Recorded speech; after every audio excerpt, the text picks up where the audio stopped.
everyone, and welcome to this week's episode of Sippin on Country. Today's guest is Tyler Tomlinson, musician, guitarist in town. Tell us a little bit kind of about your journey and how you got to Nashville.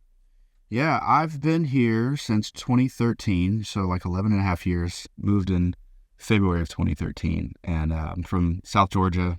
There wasn't a whole lot to do other than play music. My dad's a guitar player, and I kind of picked it up around 9 years old and just became obsessed with it. And I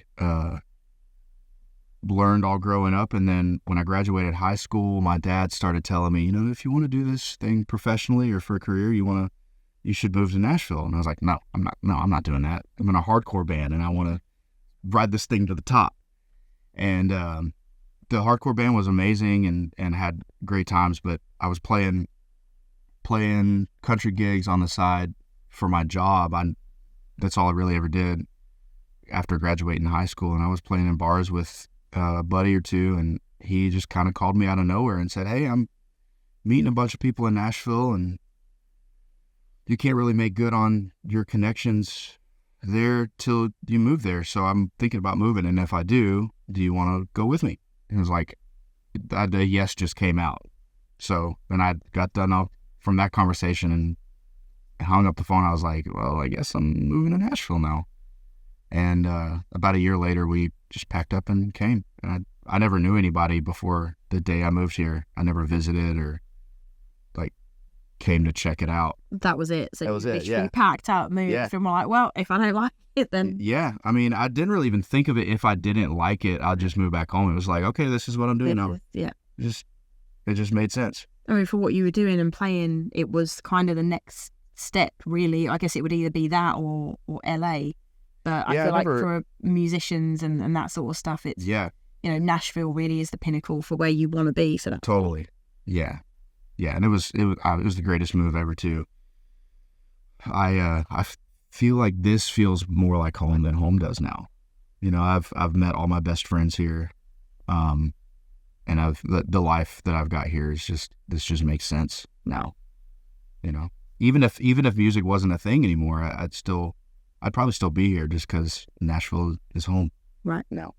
I think, and a lot of people say that, and I know, I mean, obviously I moved, 5 years ago, and even for me, I feel like this feels more like home than home. But I think part of that is what you're surrounded with, and when you're musical, and running in those circles in any way, shape or form, it's a really special place to be, to know that everyone actually, it's one of the only places in the world you can be where everyone understands that concept of I'm a musician. Totally. Like the amount of times I would play shows when I was doing full-time music and people would go, oh, but what do you do for your 9 to 5? I'm like, no, this is what I do. This is my job. Oh yeah, no, I get that. There's no back. But like, what's your day job? Yeah. Whereas here you say it and people are just like, oh, cool, and you don't have to explain it. It's just everyone's on that same wavelength. Yeah. And I think that's really nice too. It's crazy. I actually never had a day job. I've never had, the closest I ever got to having a real job was, I did like 2 weeks of training at a call center, and then like as I was getting out of training and like actually starting the job, like the first day or second day or something, my metal band got an opportunity to go record with somebody that we'd always wanted to record with, but it was like a 2-week stay in Huntsville. And I went to my manager and I was like, hey, so I have this like weird conundrum. I know I just started this job, but I have to leave for 2 weeks to go record an album with my band. What do you suggest I do? And he was super cool about it. He was like, well, since it's a call center and we have so much turnover, just put in your 2 weeks, quit the job, go do your recording, and then come back and reapply, and we'll just pick you up. Since it's only 2 weeks, we'll just pick you back up where you left off. I was like, okay, cool. So like I put in the 2 weeks, went on my break, and just walked out and never came back. So I'm sorry, Scott. Yeah, so that's the closest I ever got to having a real job. I feel like I'm really blessed to just kind of get thrown into playing gigs early enough to where that's all I've really ever done. It's all I've ever known. And it's also why I'm irresponsible. I never learned discipline from having a job. Fair. I mean, yeah, that is. Yeah. But there's not many people who can say that their entire work life has consisted of doing something they love. Like, that very is, thankful. That's a rarity. I mean, most people, it's been like, oh, well, I went out and I did gigs when I could, and we toured, but you were still back and forth and doing graft kind of at that day job. So that, I mean, you're incredibly lucky to be able to do that straight away. And I kind of, that's a little bit of my dad too, because growing up, he toured with a band doing pretty much the same thing up until he just decided to get off the road, and he's an IT administrator for a bank in my hometown now. But all growing up, he had like band practice in my house with his guys, and he was always touring and stuff. So that's like, it just made sense to me. Mm-hmm. That's what. Like, you didn't know any different. Like, this is what. Yeah. And I mean that in a good way. Like, that's just, this is what I grew up with, and this just made sense. Well, it makes that idea like a plausible, logical thing to do. Whereas I think for a lot of people, when you're not around it, the idea of going, I'm not going to have a day job, I'm just going to play guitar and go on the road, I think that in itself almost sounds a little irresponsible, especially like to a lot of people. So not only, having your dad be in that situation, he could be supportive of going, actually, like, I'm proof that you can make it, and you can make a living off doing that. So and a lot of parents would, maybe not be so cool about going, I'm so thankful my parents were always supportive. They probably felt the same way, like, this is just what makes sense. It's what you're going to do. So, like, be supportive. But music was always just around, and I just learned a lot from watching my dad just do what he does, and it was the only thing that I ever really thought was going to be an option. And I count it like God had a lot of grace on, I think, my outlook on it, because I, even moving to Nashville, I just had I was very naive about the whole thing. Mm-hmm. And I'm really thankful for that, because if I would have stopped to think about what am I doing, I would have chickened out. Right. Like, I'm not brave enough to do what I'm doing, but I'm naive enough to do it. Right. And, God provides in every situation, and I'm very thankful for that. But a lot of that is you come here and you find a lot of like-minded people, and they're all just doing the same thing. So there's no other option but to just do it, and I never really even thought about a backup plan, but it wasn't like, I don't really know how to put it into words, but there was definitely never if this doesn't work out, I'll just try something else. It was, you'll make it work, right? Yeah. Like, if... Yeah. This... There were definitely some times where looking back, I don't know if I blocked it out or what. I don't know how I made it. I don't know how I survived from no gigs or no work or whatever, but it happened somehow. I think it's hard as well, because as much as Nashville is really geared around the music, there's nights all over town for singer-songwriters. Yeah. As a musician, like, what does that look like? Because you don't, I guess that you got the options of getting out on Broadway and, finding, ultimately you need to find someone else that you can back up as a musician to play with. So it's very hard for you to just be solo playing guitar and go out and just do that. You're reliant upon a lot of other people. So I would think that makes that journey harder, because you've got to find those right people. I mean, so what was that like once you moved? Yeah, that's a really good point. What's so fascinating about, like, that's a weird paradox, because Nashville is so saturated with singers and songwriters and artists, yet there's so many guitar players and just band guys still looking for gigs, because it seems like there's as many singer-songwriters, artists, and bands and stuff looking for players.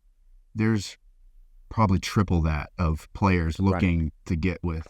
So a lot of it is just like right place, right time, just having the right opportunity in front of you. And a lot of it is like everyone can play. Everyone here can do the job. And, I'm sure you've heard a billion times and everybody kind of knows by this point, but it still needs to be said, like, that's only 10% of it. The rest of it is, the other 22 hours a day that you're spending with your artist or the management or the band or whatever the team is. Like, what are you bringing to the table to elevate people's the attitudes and just being a good hang and cool to be around. But it's hard. It's hard breaking into like the community. But once you've like stepped like one toe in there, it's like your whole community explodes. Like you meet one person, they know 7 people, and you meet those 7 people, and those know like 107. So once it starts happening, it does happen quick, and that's so awesome that's why Nashville is so awesome, because the community here is unlike anywhere else in the world. Everyone, and I know this is something I've said on the podcast a lot of times, but everyone is very open to whether you are like top level of your career or you're just starting out. There doesn't seem to be a huge amount of hierarchy here, and that makes such a huge difference, because coming in as whether you're an artist or a musician, and you meet someone who's been in the business for decades, that 9 times out of 10, they're willing to stop and talk and share that experience, and being able to get that knowledge just, literally from some guy you meet walking down the street sometimes. Like, it's crazy. It's amazing. I've always kind of viewed it, I don't know if this is helpful thinking or not, but for some reason I've always kind of viewed it like high school. And when I first moved here, I still feel this way, but like I'm a freshman trying to hang out with all the seniors and get to know the seniors and glean knowledge from them. And the seniors in this proverbial high school were super, super kind to like kind of take me under their wing and just, be a good dude and teach me, not even like purposefully teach me, but just like watching them do what they do taught me so much about how to be professional, how to be prepared, and how to learn parts for songs and how to make your artist look that much better, So it very much is. There's no like, so many people here, they don't think they're better than you, which is awesome. But the reality is like someone who's been here for 25 years and is with the biggest artist in the world or whatever, looks at the new guys coming into town like me, like, yes, you're kind of the next generation or whatever, but like you're here right now and you matter just as much now as you would in 25 years, So I think it's just like an inherent level of respect that everybody has. 100%, which is not something that's easy to find. Yeah. At all. It's awesome. So once you moved to town, what was your first like big connection, I guess, that you made that was kind of able to give you that break into stepping in and really being able to kind of get your foot in the door with playing? I moved to town February of 2013 with an artist named Cole Taylor, who does a lot of songwriting now, and he's crushed it his entire career here. And throughout that most of that year, 2013, we did some bar gigs back home and kind of toured the southeastern like club circuit, and that paid my bills like so well. And November of 2013, the drummer that ended up playing with Cole, Jimmy Elcock, he called me out of the blue one day, and I was like going home to play the Veterans Day program at my high school, because I had done that every year since like 6th grade or something. So he called me out of the blue and he was like, "Hey, random, I just got hired by Jamie Lynn Spears to put a band together for her. Would you want to hop in and play guitar?" And I was like, "Yeah, absolutely." So I did that for about a year, and her producer at the time, Corey Crowder, he calls me towards the end of 2014. So I had done like right at a year with her. and he's like, hey man, I know like Jamie's not doing a lot next year. It's a little lighter. So I put your name in the hat for this other artist, Eric Pasley. I think y'all be a great fit. His music's awesome and he's doing some great stuff. And you'd be like perfect for that. But, you know, I got you the audition. You have to go do the audition and, right. you know, but I got you the opportunity. I was like, oh, sweet. That's awesome. I appreciate that. And I did the audition, I think like right at the end of 2014, maybe January of 2015. And I was like the first guitar player of 6 that day of the audition process. And I was like, well. Right. By the time we get to the 6th, you're not going to remember who I am. Yeah, you're not going to remember me at all.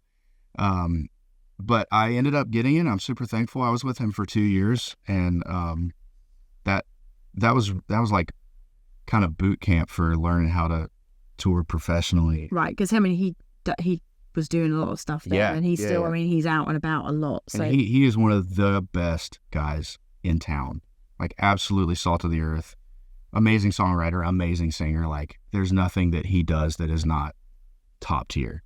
And his team, the band guys and the crew guys and like everybody, they were so awesome. And that's how I learned more how to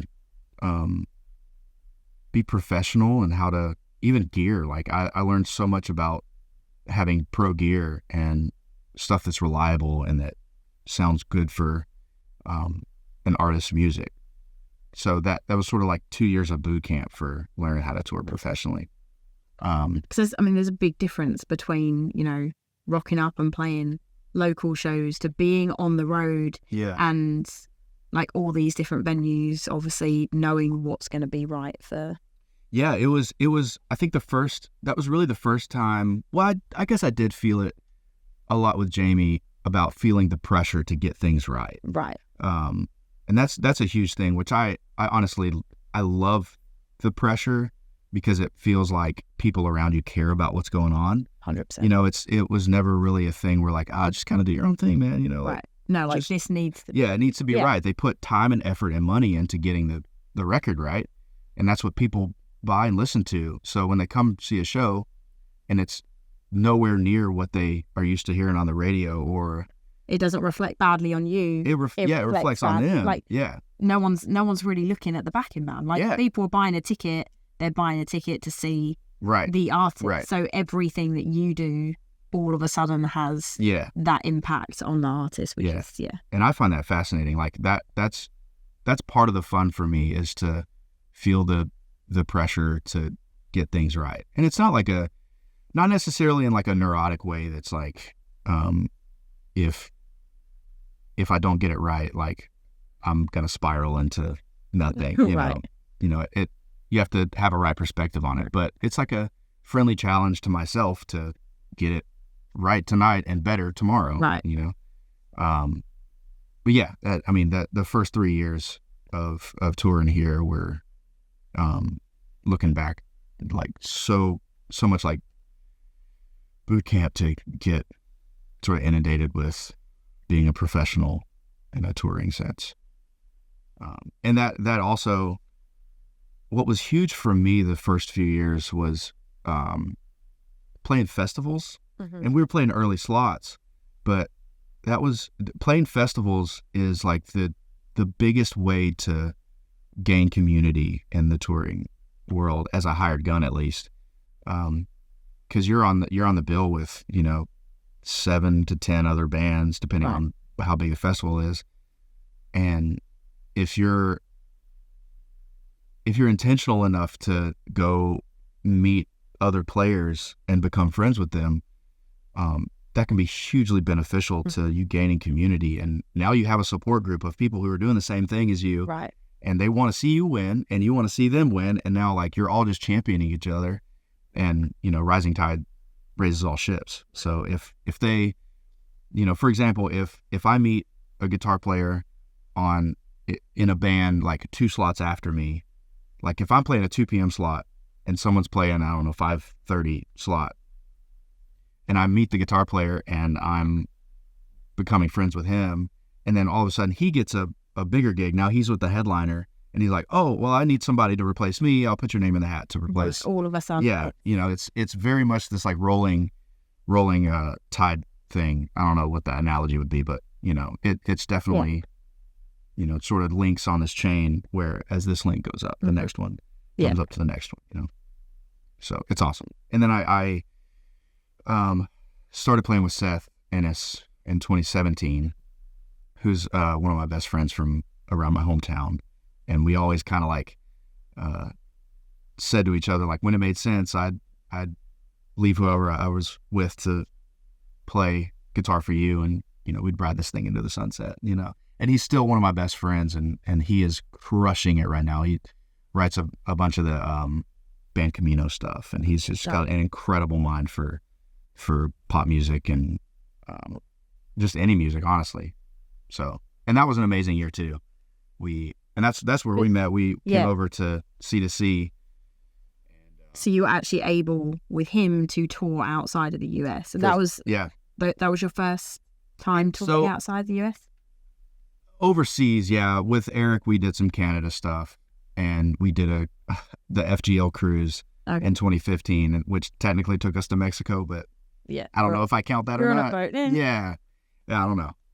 I did some Canada stuff with Eric, but the first real like international thing that I ever did was with Seth, and we did the few days for C2C, and we came back later that year to do the Little Big Town tour in, I guess it was September, and then we did like the whole UK run, did London and Manchester and Newcastle.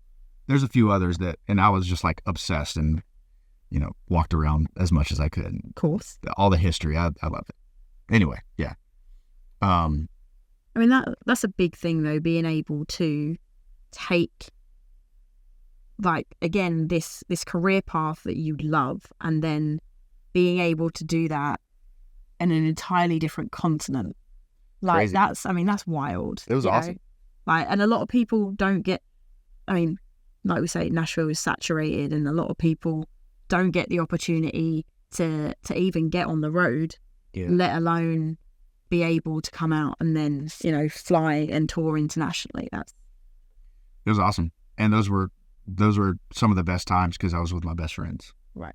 And that's it's so cliche to say, but it really is the most true. Like the most true thing about any of it is if you're not doing it with your best friends, then it's miserable. Mm-hmm. It doesn't matter how good the amenities are or whatever the details may be. Doing it with your best friends is the best. Well, because you've still got to be with these people outside of the shows and outside of those fun little perks. Like you end up experiencing everything together. The crappy bus journeys that go for hours and hours, and if you can't be around people that you can enjoy their company and you can just have fun, I mean that it makes it really hard. There's nothing like it. And then I guess it got a little slower towards the end of 2017, and I just told some buddies that I'm interested in something else, and if you'd be willing to throw my name in the hat for if you hear anything, I'd be appreciative. And a couple of those buddies were in the Florida Georgia Line camp, and I'd met them originally on the FGL cruise, and we jammed together a little bit and started getting a little closer. And in 2017, one of the tours that I did with Seth was the FGL tour, and it was awesome getting to just watch those band guys, support those two artists with recreating the records that were meant to be played in those contexts, just like massive sounding band. That was so huge to watch them do what they do, because I learned so much. And I told a couple of those guys that if you hear of anything, I'd love for you to put my name in the hat. And I got a call at like 8 or 9 p.m. on New Year's Eve of 2017 going into 2018. And it was like I picked up I got the voicemail and I called him back immediately. It was like, hey, I'm so and so. I'm the day-to-day manager for Morgan Wallen, and we're looking at getting a new guitar player. Call me back if you get a chance. We'd love to talk about this. I call him back immediately, and he's like, man, it's like 9:00 at night. You didn't have to call me right now. And I was like, no, dude, what's up? Right. So we went, we got the details sorted out. What are the dates? What's going on? And I took the gig and started. I believe my first show with him was like January, like late January of 2018. Oh wow! So you literally had like a month to kind of get situated. Less than that, yeah, kind of. And it was so chill too. Like there wasn't an audition process. There wasn't like, let's go into sound check and let's do. Literally just like recommended you come on board. Yeah, it wasn't until after the fact that I found out they were like looking at other guitar players to maybe hold auditions. I don't really know what their plan was, but I guess when they heard that I would take the gig, they just all right, cool, that's great, let's go. I mean, when you get calls like that, I mean, obviously at this point, Morgan is doing amazing. You get to tour, the world of this. Yeah. But you've come off the back of touring with Seth, where all of that's kind of slowed down, and at that point, Morgan, he'd done The Voice, I think, right? And yeah. But that was kind of that had been a few years. Okay. Before that, so he was, he was this like new artist, and you having to take that leap of faith. I mean, like what's that like? Because again, you're kind of riding on. It doesn't matter how good you are. You're relying on this person to be successful, to know that you have some sort of security in your job and knowing that you can bring money in every month. Yeah, that's a huge part of it. I don't think the hustle ever really stops, because nothing really lasts forever. And I think it's tricky to put all your eggs into like thinking, oh, that person is responsible for me and that's all I'm going to do. Right. Because I think that also misses the heart of what Nashville's about, and I think it's such a great joy that we have to, I've got this awesome gig that I absolutely love and I don't ever want to stop. And I have no intention of ever getting off the road with Morgan. But at the same time, what's so amazing about Nashville is, like, this year we only do like 2 shows a week. Right. So I've got the rest of the week to like do recording and producing and mixing and all this other stuff that I love doing. And I'm so thankful that Morgan's in a place where I'm able to do those things because I love it, not because I'm putting so much pressure on one side of the spectrum, because like I can't bear that weight. Right. It's a lot. Yeah, it's a lot. Yeah.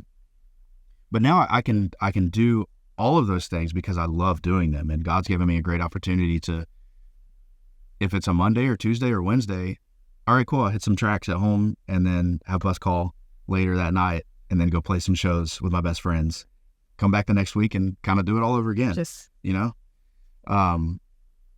So I think that's something to really be thankful for, because you're not putting so much pressure on one or multiple of those things to support yourself.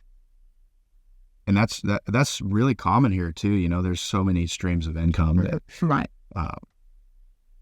So yeah, it's kind of a rant, but I don't know. It's the whole point of the podcast, right? You get to, it's the one place you get to. Yeah.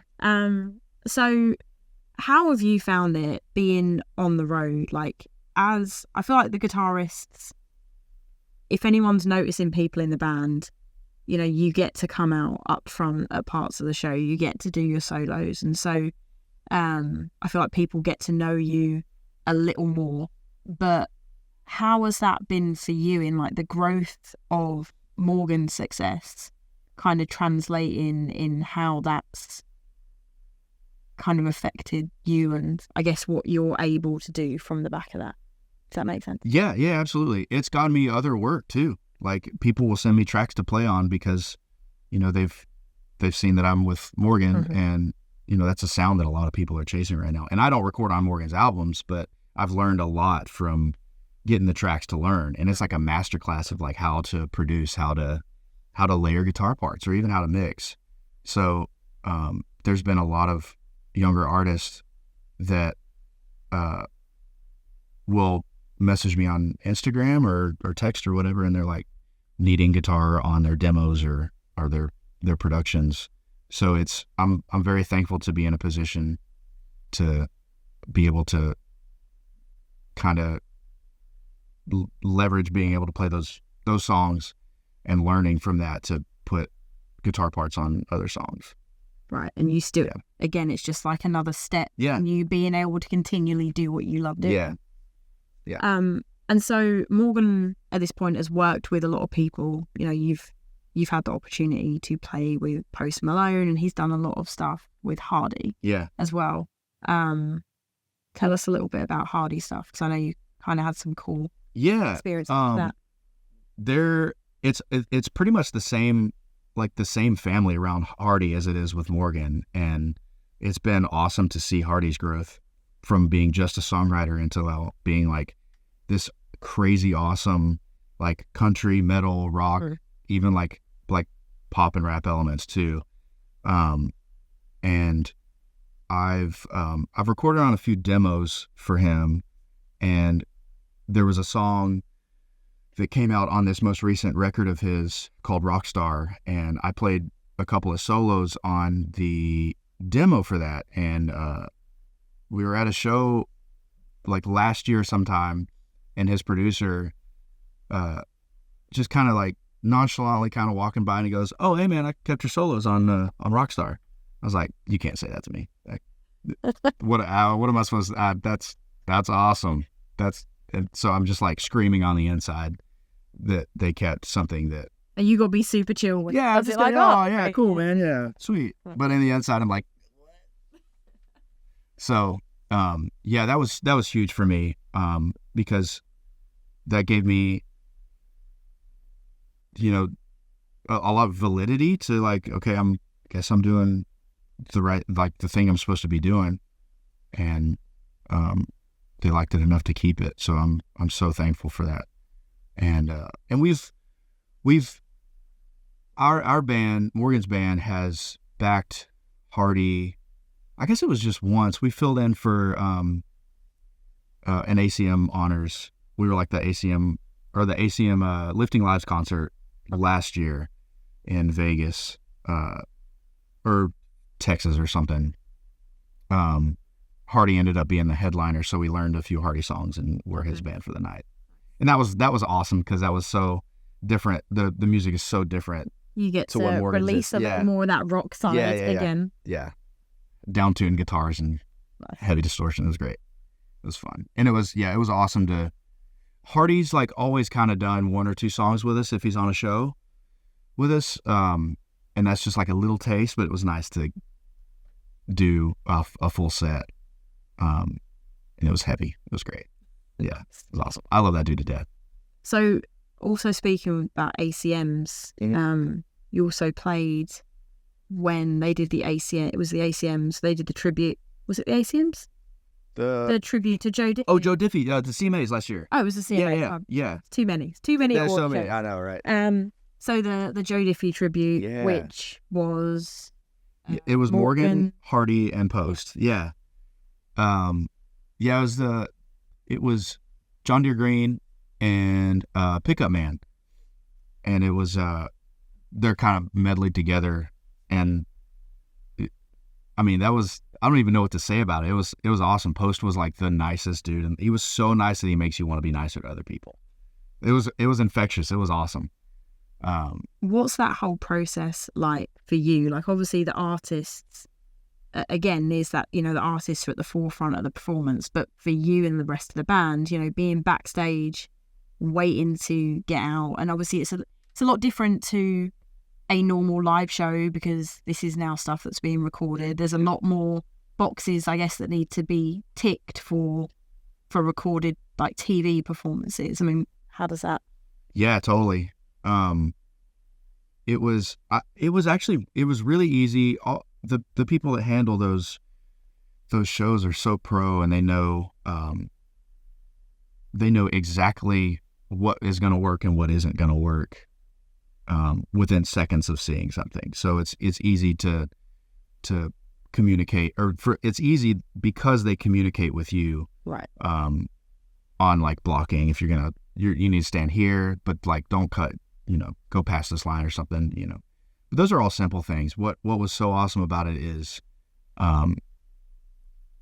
Post and Hardy, when they came up to get their parts dialed in, it felt so natural for both of them to just come alongside Morgan. And I guess that one was technically a Hardy featuring Morgan in Post, because it was the kind of the diff tape sort of thing. Right. So, but the way that they ran the ship was just, it felt natural. It was great.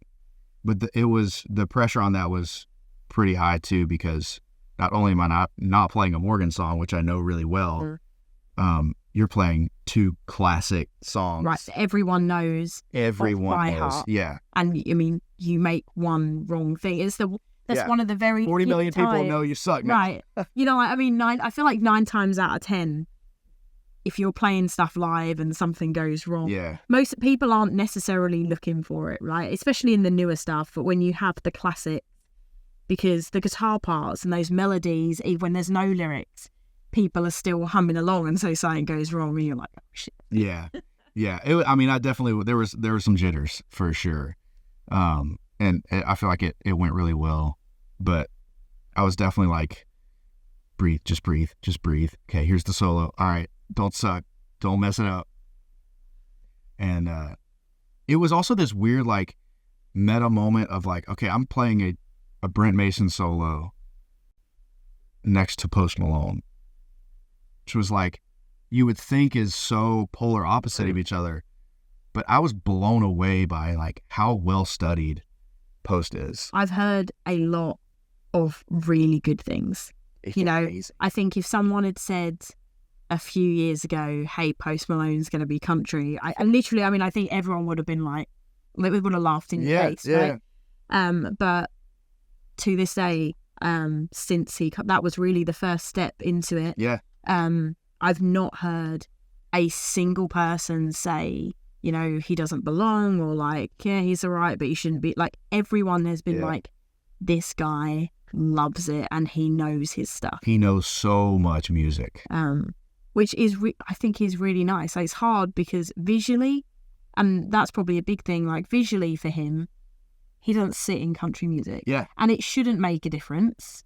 But ultimately, aesthetics are, they do for an artist. So for him to come in, I think really just him and Jelly Roll would be the two, with the face tattoos. Yeah. That's never been, it's always been like that kind of clean cut type thing for country music. They're really flipping it on its head, because those are the two nicest people in the entire world. Yeah. And they do such a wide spectrum of music sonically, and both of them always land perfectly on what they put out. I think it's in huge part to them as people as well, though, because they're just, everyone sees how nice they are as people, and so I feel like it's easier for people to accept them into it. Like if there was a load of stuff going on and they were just idiots and like, that is kind of bad press. Yeah. I don't think it would have been a smooth transition. Sure. Regardless of whether someone loves country music or not, I feel like it would have just made it that much harder. But I mean, that must be cool to know that you were kind of that stepping stone of that Post Malone movement into country. I was just happy to be there. Just happy to be there. It was great. Yeah, he really was like one of the nicest dudes I've ever met in my life. He had this old Martin, just like leaning up against the wall in the dressing room, and me and our steel player Tony, we both like went up to him and were like, hey, like what is what's the deal with this guitar? And he goes, oh, that's like it's a 37 or 38 D28. And we're like, it's a very expensive guitar. Say. He's like, yeah, I spray painted Michael Myers' face on the front of it, and this is just like kind of my beater, and I take it everywhere. And I was like, whoa, okay, cool, man. Do you mind if I play it? He's like, oh yeah, of course. And he like grabbed it by the headstock and was like, here you go, like take it, play it. Damn. And I know he's a big Brad Paisley fan, and Brad Paisley's the reason I got serious about guitar. So I took the guitar and I was like, hey man, I got one for you. And I started playing I'm Gonna Miss Her, his fishing song. And it turned into like us just like singing Brad Paisley for like 20-25 minutes back there. Yeah, it was awesome. But it was this weird, like, again, it was like this weird, like, meta moment, like out of body experience where I was like, I'm singing. Like, what the hell is going on? What's happening? Right? I'm singing Brad Paisley songs with Post Malone. It was awesome. Right. Like, you could make it up. Yeah. It was great. He's a cool guy. And so through playing as well, Morgan just did 3 nights at Nissan Stadium in Nashville, 3 massive hometown shows. I mean, 60,000 people a night? I think. I mean, because I think a lot of people, they see all these shows and it's like, oh, well, these artists, Morgan Wallen is playing Nissan. Yeah. But like you as a band member, I mean, what a huge experience. Again, it's just people are always focused on artist stuff, and as amazing as it is for that one person, there's a whole team, you included, behind that. I mean, having to put together 3 nights, people were paying good money to go along. And yeah, the stadium thing was never even like on my radar when I moved here to try to do this full time. I didn't even know it was something that I could dream for. I didn't even know it was an option. Didn't know it existed. I thought, okay, well, this is only for like Taylor Swift and Garth Brooks. Right. And that's it. Best you'll get is a Bridgestone Arena. Exactly. I thought that was the pinnacle. And then I remember seeing pictures of friends who were with other artists start posting in amphitheaters, and I was like, oh, I don't even know what that is. And then you get to the amphitheater tour and you're like, all right, it's bigger than arenas. Let's go. That's crazy that it can go further than playing an arena. And then moving into a stadium tour is, I don't really even know if it's hit us yet fully. We're still like wide-eyed, bushy-tailed, like kind of giddy about the whole thing. Right. And to add like the stadium in Music City to that mix, that is like, for a lot of us players moving to town, you come up 24, for me, I-24 from Chattanooga, and you pull into town and you see the skyline, and Nissan Stadium is a part of that skyline. And you're like, man, if only, one day, maybe. And then you finally do it, and it's like number 1 on the bucket list, probably, for me, when I figured out I was able to put that on the bucket list. Right. I could have that as a dream. And obviously there's so many screaming fans for Morgan, and every night it's wild. But for me, it's like, I want to make my friends proud. I want to make my family proud. I want my friends to see that if I can do it, then anybody can do it. Right? Because I'm from the middle of nowhere, South Georgia, like dirt road. I'm from a Luke Bryan song, basically. You need that on a t-shirt. Yeah, I'm from a Luke Bryan song.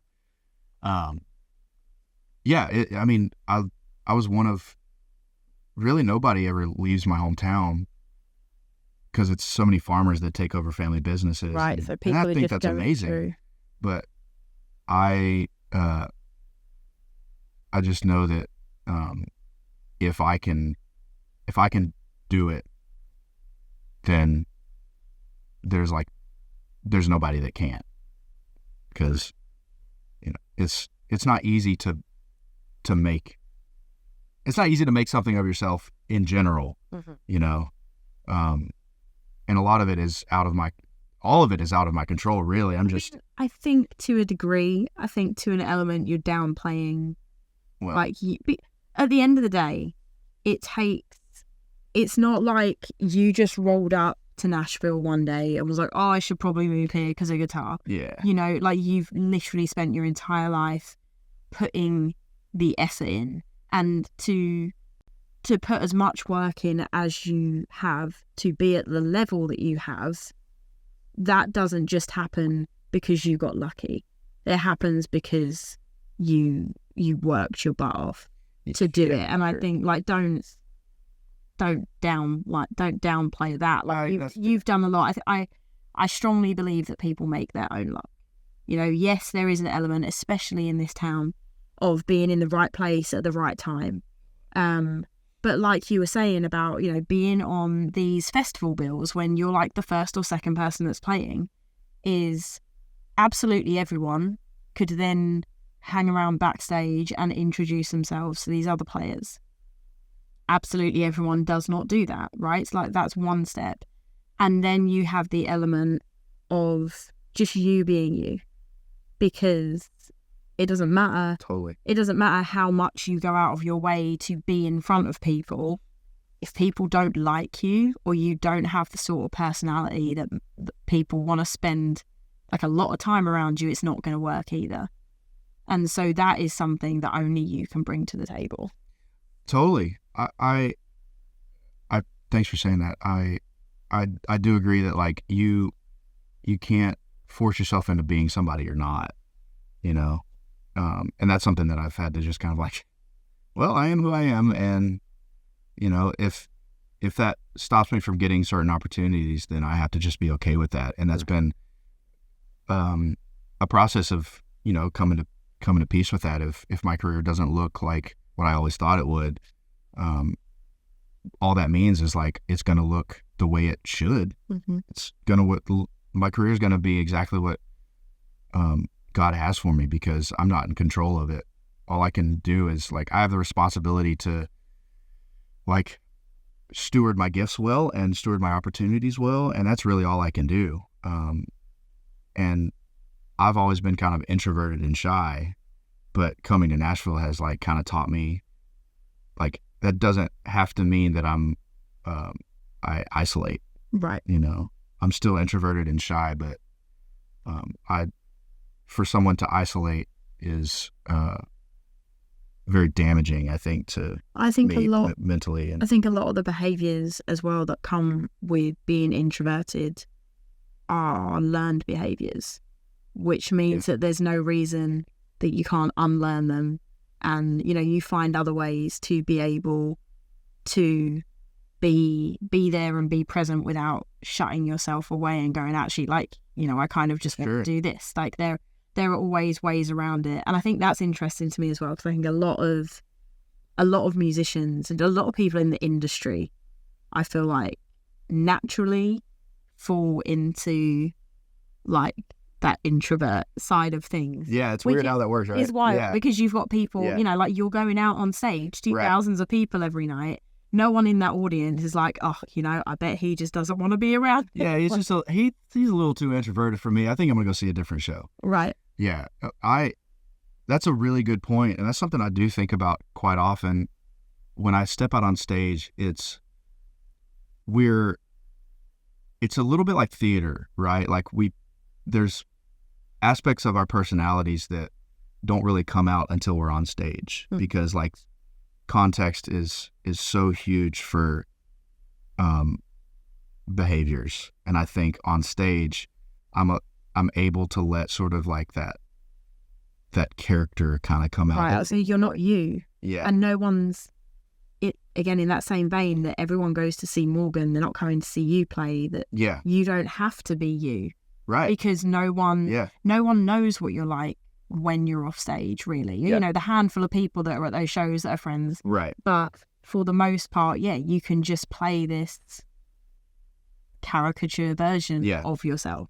And our show is definitely like all of us as band guys are pretty goofy with one another, and to be able to sort of play that up on stage is really like a good way for us to like get some of that energy out and express ourselves. But the aspect of like playing it up for, they say play it up for camera or whatever, it's sort of the same thing, but because that's really fun, and to, make silly faces to the camera and try to make Luke, our bass player, laugh is sort of like my goal for most nights. And it's a good, I don't know, it's a good expression of parts of my personality that I'm really, really thankful that I get to do. Right. It's nice to just be able, and it's a great platform to be able to do it, and it helps that you're playing with people that, you clearly, if for anyone who has seen you guys live, I mean, like, it's very obvious that you all get along and that you have a great, you can tell if people don't have a good rapport, that's gonna show up on stage as well. So you played 3 nights at Nissan Stadium. Turned out to be a bucket listing event. Yeah.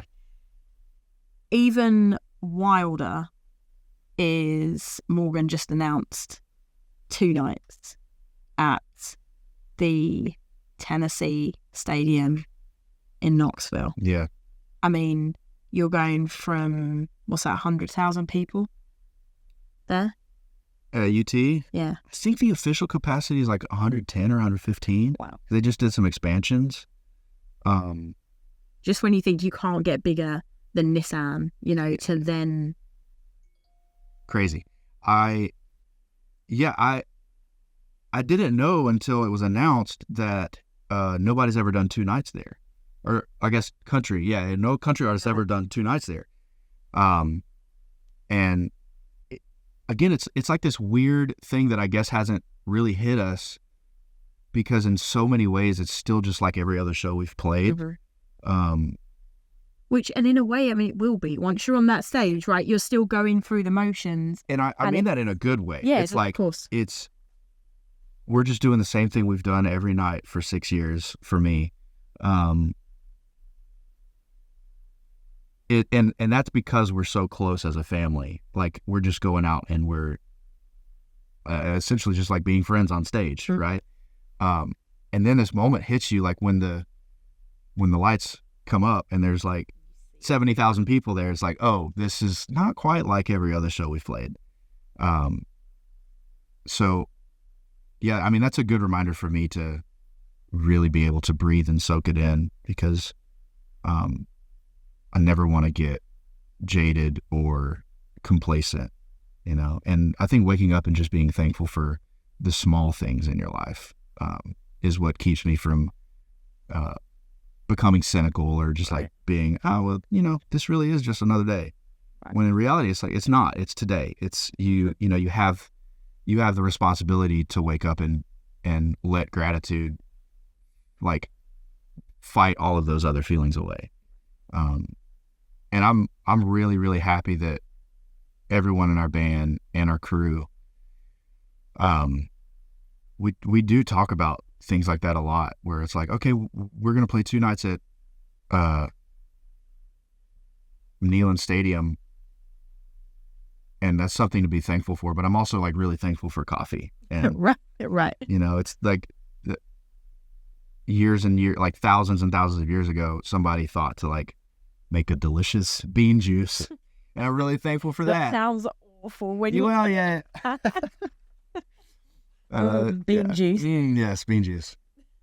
But I think the key for me personally, I don't know if this speaks to anybody else, but for me personally, for me to be adequately thankful for something like Nissan Stadium, I have to first be thankful for like the tiny, tiny, minuscule things that I often forget about. It makes sense. Because God gives us both things, and those things are to be used for good, and to be thankful for them, and that keeps our attitudes in check.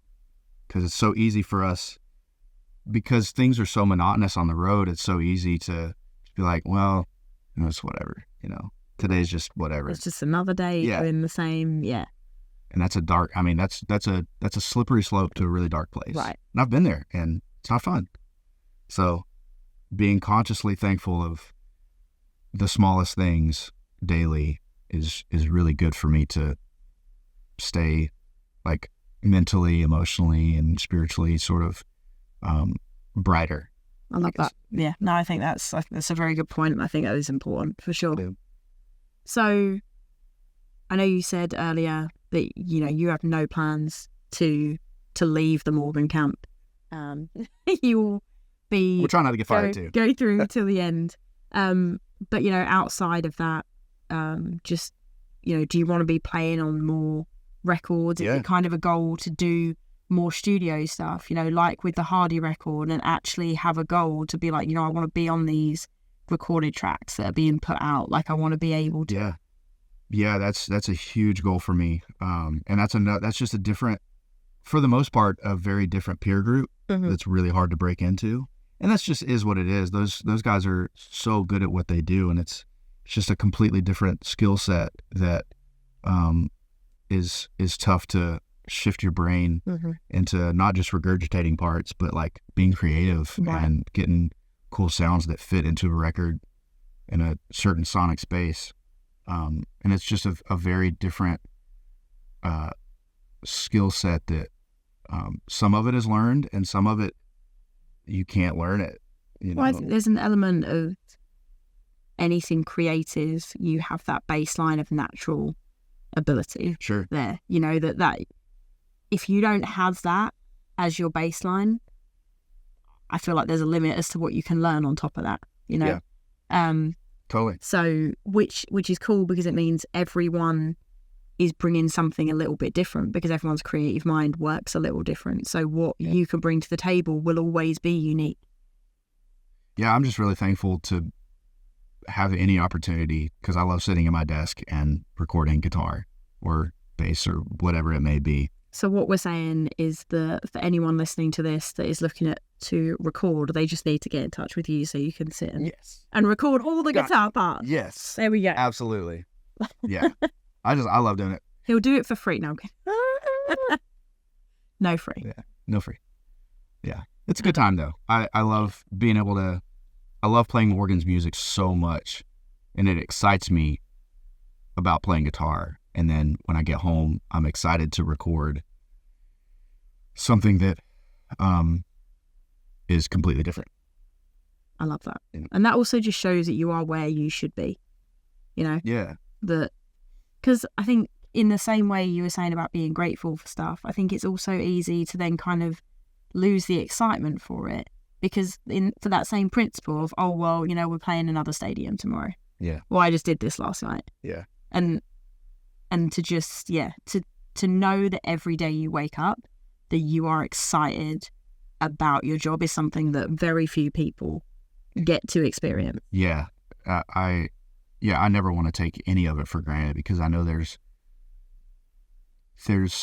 probably some office worker somewhere who would like kill to have the problems that we have. Right. And how arrogant am I to get so complacent with things that I'm used to, that I start to think I'm entitled to something that I've never been entitled to before, but you can trick yourself into thinking that, and that's dangerous, It's hard when you're around, you're doing certain things, and especially anything in the entertainment industry, because ultimately everyone to a degree gets put up on a pedestal, and a lot of people don't necessarily deserve to be on there. Yeah. I mean, at the end of the day, we're all just people, right? You do something a little different for your job, which ultimately it's a really cool job. Yeah. But it's still just, that's what you're good at. So that's what you do. And it's easy for people around you, or especially like when you've got the whole fans in the audience, and it can be, that can be very easy, I guess, to fall into and be like, well, I'm so special now because I've got all these people screaming over, like. Right. Well, people were never meant to be worshipped. Right. People were never meant to have that thrown at them. And because we live in context where that happens so much. We have to be so diligent to like fight those feelings of that, getting our identity from that, finding our fulfillment and our satisfaction in those things. And it's never going to grounded. Yes. Yeah. And that, Morgan's so good at keeping a team around him that is so down to earth. That and it's trickle down too. Like, we all talk about how lucky we are to be able to do what we love doing. And that in and of itself is like, that's full stop. Like, everything else is nothing compared to us being able to do what we love doing. Right. And be able to share that with the world. Yeah. It's awesome. Everything else is just like icing on the cake. It's the cherry on top. So if people want to hear what you were doing when when you're off the road, where can they find? I'm on Instagram a lot, mostly. Tyler Cole Guitar on Instagram, and same on TikTok. I should post on TikTok a little more. That seems to be where all the TikTok the youngins is are headed now. Too old. I know. I feel too old for it. Well, I get scrolling on TikTok at like 11 at night, like trying to go to sleep, and I'll find myself like 2 a.m., 3 a.m. still scrolling. Oh, shit, how does this is terrible. Yeah, that's how they get happens. you. It is. Do you know what? I tried so long. I refused to download it because I was like, I know this is what's going to happen, right? I'm going to fall into this little TikTok pit, and I'm just going to waste time. Cool. So I was like, I'm not down. If someone sends me a video, I can still watch it. I don't need to download it. And then they stopped letting you be able to watch it without making an account. Oh, and then I did it, and I downloaded it. Yeah, and here we are. It's a problem. Some of this will be going up on TikTok, guys. Yes. See you on TikTok. Yeah. Is there anything else that you want to add about anything? No, not really. I just stay thankful. That's really it. Gratitude is the only thing that's going to keep you from getting cynical and complacent. And I've found that the hard way. And that a lack of thankfulness is going to lead you to an abundance of apathy. And that's such a dark place to be. So, thanks for coming to my TED Talk.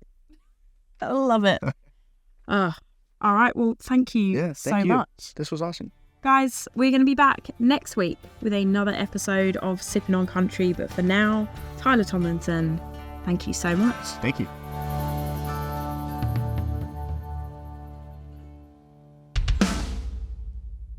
Recorded at 2300 Studios in Nashville, Tennessee. Original theme music by Gary Wood.